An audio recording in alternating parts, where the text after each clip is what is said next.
4 पढ़ेंगे। अध्याय 4 जो है हमारा वरिष्ठ पुलिस अधिकारियों की शक्तियों से संबंधित है। क्या है? वरिष्ठ पुलिस अधिकारियों की शक्तियाँ। ठीक है, हम इससे पहले के चैप्टर हम कर चुके हैं। अगर आपने पिछली वीडियो नहीं देखी तो उन वीडियो को देखें जो सेक्शन 1 से लेकर 35 तक कंप्लीट हो चुकी हैं, और चैनल को सब्सक्राइब कर लें। ठीक है, तो हमारा चैप्टर जो 4 है वो चैप्टर 4 को 2 भागों में बांट दिया, कै और खे में। ठीक है, कौन कौन से में? कै में और खे में। तो कै जो है हमारा वरिष्ठ पुलिस अधिकारियों की शक्ति। वरिष्ठ पुलिस अधिकारी की शक्ति बता दी गई है 36 सेक्शन 36 में। सेक्शन 36 कह रहा है कि वरिष्ठ पुलिस अधिकारी की शक्ति। पुलिस थाने के भार साधक अधिकारी से पंक्ति में वरिष्ठ पुलिस अधिकारी जिस स्थानीय क्षेत्र में नियुक्त है, यानी पुलिस थाने में जो भार साधक अधिकारी से पंक्ति में वरिष्ठ, यानी भार साधक अधिकारी नहीं होना चाहिए, उससे जो वरिष्ठ है, जो उससे उच्च है, जिस स्थानीय क्षेत्र में वह नियुक्त है, उसमें सर्वत्र उन शक्तियों का प्रयोग कर सकता है जिसमें वो नियुक्त है। वरिष्ठ जो पुलिस थाने का भार साधक हो सकता है, उससे जो उसका जो वरिष्ठ अधिकारी होता है, वो जिस क्षेत्र में जिस स्थानीय क्षेत्र में वो नियुक्त है, तो उस क्षेत्र के अंदर उस क्षेत्र में सर्वत्र उन शक्तियों का प्रयोग कर सकता है जिनका प्रयोग अपने थाने की सीमाओं के अंदर ऐसे अधिकारी द्वारा किया जा सकता था, जिनका प्रयोग अगर जहाँ पे उसे नियुक्त किया गया है किससे उच्च होगा? पुलिस अधिकारी की रैंक से, पुलिस थाने का जो भार साधक अधिकारी है उससे वरिष्ठ होगा, और उसे जिस स्थानीय क्षेत्र के अंदर उसे नियुक्त किया गया उस संपूर्ण सर्वत्र में उस संपूर्ण क्षेत्र के अंदर अपनी सभी शक्तियों का प्रयोग कर सकता है, और जिनका प्रयोग वो अपने थाने की सीमाओं के अंदर कर सकता था, उन्हीं का प्रयोग वो उन सभी शक्तियों का प्रयोग ऐसी सीमाओं के अंदर अधिकारी द्वारा किया जा सकता है, उन सीमाओं के अंदर उस अधिकारी के द्वारा किया जा सकता है, ऐसे अधिकारी के द्वारा किया जा सकता है। अब इसमें ख भाग है चैप्टर 4 का, मजिस्ट्रेटों को और पुलिसों को सहायता। 37 जनता कब मजिस्ट्रेट और पुलिस की सहायता करेगी? जनता कब मजिस्ट्रेट और पुलिस की सहायता जो करेगी?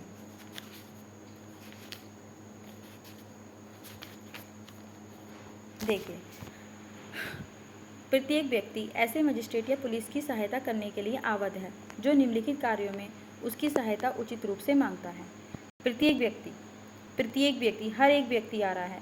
ऐसे मजिस्ट्रेट, किसकी? मजिस्ट्रेट की या पुलिस अधिकारी की, मजिस्ट्रेट की या पुलिस अधिकारी की सहायता करने के लिए आवद्ध है जो निम्नलिखित कार्यों में से उसकी सहायता उचित रूप से मांगता है। नंबर 1 कार्य है किसी अन्य ऐसे व्यक्ति को जिसे ऐसा मजिस्ट्रेट या पुलिस अधिकारी गिरफ्तारी करने के लिए प्राधिकृत है, पकड़ना या उसे निकल भागने से रोकने के लिए। यानी मजिस्ट्रेट या पुलिस अधिकारी किसी व्यक्ति को पकड़ने के लिए प्राधिकृत है, तो उसे पकड़ने में सहायता करने के लिए या उसका निकल भागने से रोकने के लिए वो उसकी सहायता मांग सकती है जनता की।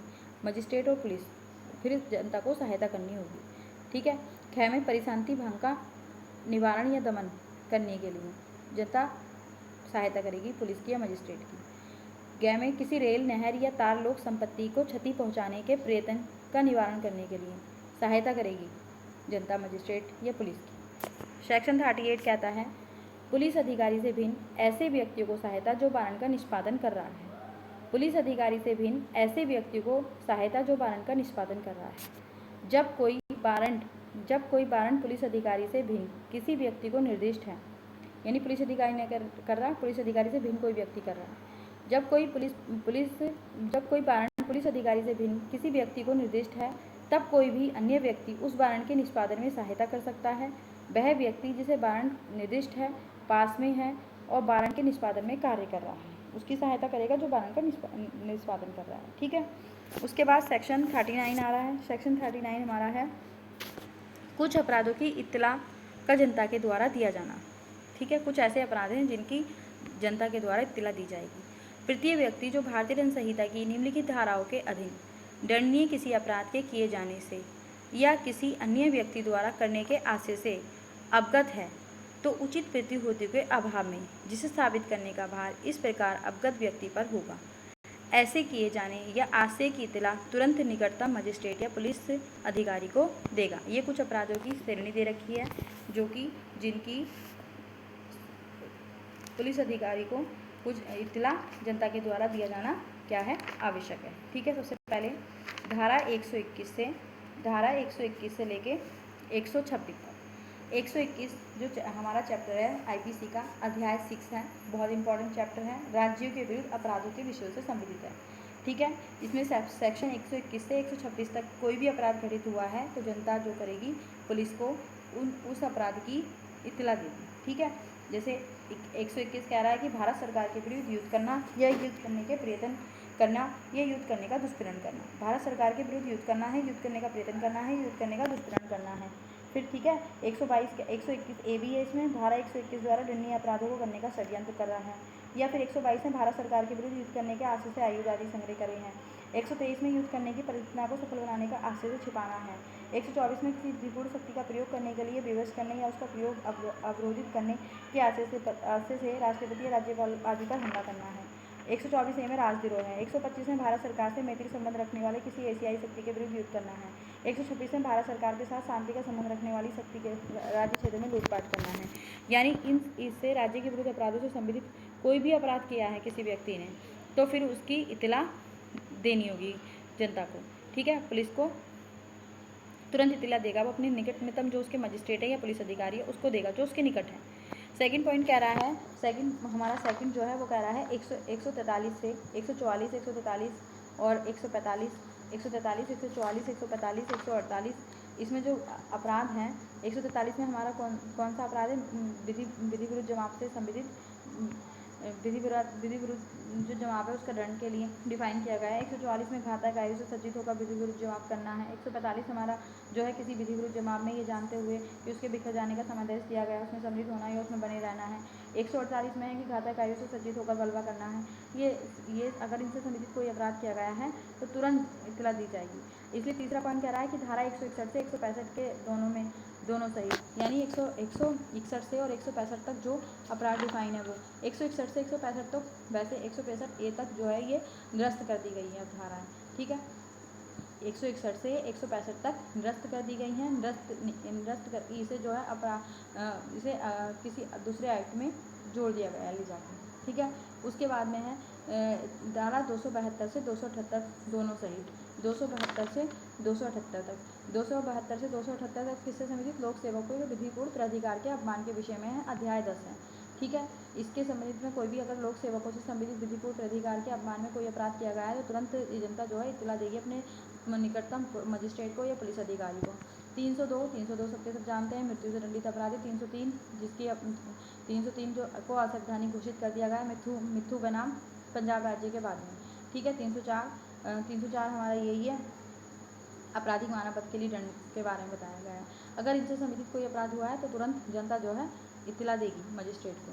फिर धारा 364 ए में भी अगर कोई अपराध किया गया है या धारा 382 के अंदर कोई अपराध किया गया है तो तुरंत जो है देगी। और बहुत सारे अपराध दे रखे हैं, इसे आप अपने आप पढ़ लेना। ठीक है, लूट डकैती देखो सामने, लूट और डकैती 392 में 390 में लूट और डकैती का अपराध हुआ है तो तुरंत जनता जो है इत्तला देगी मजिस्ट्रेट को।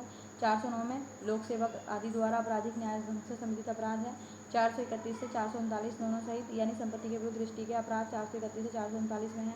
449 और 450 यानी गृहअतिचार का अपराध किया गया है तो 456 से 460 में यानी प्रच्छन्न गृहअतिचार का अपराध किया गया है तो 489 ए 489 ई दोनों सहित, यानी करेंसी नोटों और नोटबुकों से संबंधित कोई भी अपराध किया गया है तो इस धारा के प्रयोजन के लिए अपराध शब्द के अंतर्गत भारत के बाहर किसी स्थान में किया गया कोई ऐसा कार्य भी है जो यदि भारत में किया जाता तो अपराध होता। यानी इतने जो अपराध डिफाइन किए गए हैं ये अपराध अगर भारत से बाहर भी किए जाएंगे, भारत से बाहर भी किसी स्थान में किया जाता है तो ऐसा कार्य भी है, यदि वह भारत में किया जाता तो वह अपराध होता। इस धारा के प्रयोजन के लिए अपराध शब्द के अंतर्गत भारत से के बाहर किसी स्थान में किया गया कोई ऐसा कार्य भी है, यानी भारत से बाहर भी किया गया है तो वो भी अपराध माना जाएगा। जो यहाँ पे ऊपर जो धाराएं बताई गई हैं तो वो अपने निकटतम मजिस्ट्रेट या पुलिस थाने के अधिकारी को सूचना देगा, इतला देगा, उन्हें भी अपराधी माना गया है यदि वो भारत से बाहर किए गए हैं तो भी। अब है यहाँ पे हमारा 40 है, ग्राम के मामलों के संबंध में नियोजित अधिकारी को कर्तव्य रिपोर्ट करने का कर्तव्य। गांव के मामले के संबंध में ये जो नियोजित अधिकारी हैं उनको रिपोर्ट करने के कर्तव्य के बारे में बताया गया है। यानी किसी ग्राम के मामलों के संबंध में नियोजित प्रत्येक अधिकारी, जो ग्राम के मामले के संबंध में जो नियोजित अधिकारी है, ग्राम में निवास करने वाला प्रत्येक व्यक्ति, जो गांव में निवास करता है प्रत्येक व्यक्ति निकटतम मजिस्ट्रेट को या निकटतम पुलिस थाने के भाषा अधिकारी को जो भी निकटतर हो कोई भी जानकारी जो उसके पास निम्नलिखित के बारे में हो तत्काल सूचित करेगा। यानी जो कोई गांव के मामले के संबंध में है तो जो गांव का जो नियोजित अधिकारी है वो, और जो गांव में रहने वाले निवासी हैं वो, जो उनके निकटतम जो मजिस्ट्रेट हैं या जो पुलिस अधिकारी है, अगर कोई उन्हें जानकारी होती है किसी अपराध से संबंधित तो वो उसकी तुरंत जानकारी तत्काल जानकारी देंगे। ठीक है, संसूचित करेंगे। क्या ऐसे ग्राम में या ऐसे ग्राम के पास किसी ऐसे व्यक्ति का तो चुराई हुई संपत्ति का कुख्यात प्रकाप या विक्रेता है, यानी कोई व्यक्ति चुराई हुई संपत्ति को बेचता है या स्थायी रूप से या स्थायी निवासी या वहाँ पे रहता है तो उसके बारे में तुरंत इतला देगा। 6 पॉइंट है किसी व्यक्ति का जिसका वह ठग, लुटेरा, निकल भागा, सिद्धोष या उद्घोषित अपराधी होना जानता है, यानी वो जानता है कि वो ठग है या लुटेरा है या सिद्धोष अपराधी है, उद्घोषित होना जानता है, जिसके ऐसा होने का उचित रूप से संदेह करता है या उसे सिर्फ शक भी है तो भी ऐसे ग्राम के किसी भी स्थान में आना जाना या उसमें से होकर जाना है तो वो उसका तुरंत इत्तला मजिस्ट्रेट को देगा या पुलिस थाने के पास के अधिकारी को देगा। ऐसे ग्राम में उसके निकट कोई अजमानती अपराध या भारतीय दंड संहिता की धारा 143, 144, 145, 147 विधि विरुद्ध जवान से संबंधित अपराध है, 143, 144, 145, 147 या 148 के अधीन दंडनीय कोई अपराध किया जाना या करने का आशय है तो वो तुरंत इत्तला देगा। फिर घ पॉइंट कह रहा है कि ऐसे ग्राम में उसके निकट कोई आकस्मिक या अप्राकृतिक मृत्यु होना या संदेहजनक परिस्थितियों में कोई मृत्यु होना या ऐसे ग्राम में या उसके निकट किसी शव या सबका अंग ऐसी परिस्थितियों में जिससे उचित रूप से संदेह पैदा होता है कि मृत्यु हुई है या पाया जाना, ऐसे ग्राम के किसी व्यक्ति का ऐसी परिस्थिति में जिससे उचित रूप से संदेह पैदा होता हो कि ऐसा व्यक्ति के संबंध में अजमानती अपराध किया गया है या गायब हो जाना या किसी व्यक्ति की मृत्यु हो गई है या उसको सिर्फ संदेह भी है कि हाँ उसकी मृत्यु भी गई है या कोई शव मिलता है या कोई मृत्यु तो उसकी तुरंत इत्तला वो अपने पास के मजिस्ट्रेट को देगा। ठीक है। ई पॉइंट कह रहा है कि ऐसे ग्राम के निकट भारत के बाहर किसी स्थान में ऐसा कोई कार्य किया जाना या करने का आशय जो यदि भारत में किया जाता तो भारतीय दंड की इन धाराओं में यानी 231 से 238 से 302, 304, 382, 392, 399 यानी 402, 435, 436 इनके अधीन अपराध किया गया था तो वो तुरंत सूचना देगा।